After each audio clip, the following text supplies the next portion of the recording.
ഈ free of കോസ്റ്റിൽ sample work ചെയ്ത് കൊടുക്കാൻ പറയുന്ന ആളുകൾ മാത്രമല്ല, മറ്റൊരു വിഭാഗമുണ്ട്. ഇപ്പം നമ്മൾ പിച്ചിങ്ങിനും വേണ്ടി വർക്ക് കൊടുക്കുന്ന സമയത്ത് അവരത് റിജക്റ്റ് ചെയ്യും.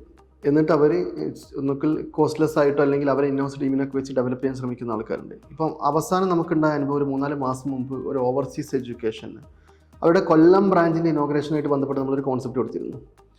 അപ്പം അത് പ്രസൻറ്റ് ചെയ്യുന്ന സമയത്ത് അവർ ടീം മെമ്പേഴ്സ് എല്ലാവരും ഉണ്ട്. ഓൾമോസ്റ്റ് ഹയറിലുള്ള marketing head, marketing staff, 1-2 designers ആരെല്ലാം ഉണ്ട്. അപ്പോൾ ഒക്കെ പ്രസൻറ്റ് ചെയ്തു. അത് കഴിഞ്ഞപ്പോൾ അവർ ഞങ്ങളുടെ അടുത്ത് പറഞ്ഞത് ഒന്ന് ആലോചിച്ചിട്ട് പറയാമെന്നുള്ളതാണ്.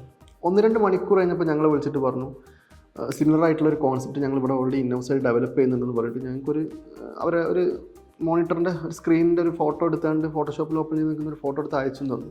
ആക്ച്വലി ഇത് ശരിക്കും ഒന്ന് അടിച്ചു മാറ്റാൻ ശ്രമിച്ചതാണ്. കാരണം അങ്ങനെ ഒരു സാധനം ഡെവലപ്പ് ചെയ്യുന്നുണ്ടെങ്കിൽ സ്വാഭാവികമായിട്ടും സെയിം ടൈം തന്നെ, കാരണം മാർക്കറ്റിംഗ് ഹെഡിൻ്റെ അപ്രൂവൽ ചെയ്യാതെ അങ്ങനെ ഒരു സാധനം ഒരിക്കലും പോകില്ല. നമ്മളെ അറിയിക്കേണ്ടതാണ്, അപ്പോൾ തന്നെ പറയേണ്ടതാണ്. ഇതൊന്നും അടിച്ചു മാറ്റാൻ ശ്രമിച്ചതാണ്. നമ്മൾ ഇമ്മീഡിയറ്റ് ആയിട്ട് നമുക്കതിലൊന്നും ചെയ്യാല്ലേ, നമ്മൾ ഇമ്മീഡിയറ്റ് ആയിട്ട് നമ്മൾ അടുത്തൊരു ടീമിനെ അപ്രോച്ച് ചെയ്തു. അവർക്കും വേണ്ടി ആ കോൺസെപ്റ്റ് ഡെവലപ്പ് ചെയ്തിട്ട് അത് എയർ ചെയ്തു എന്നുള്ളതാണ്. മറ്റൊന്നും നമുക്കതിൽ ചെയ്യാനില്ല സത്യം പറഞ്ഞാൽ. ഇതിൽ ശരിക്കും പറഞ്ഞാൽ കമ്പനി റെപ്യൂട്ടഡ് ആണോ അല്ലേ എന്നുള്ളതല്ല.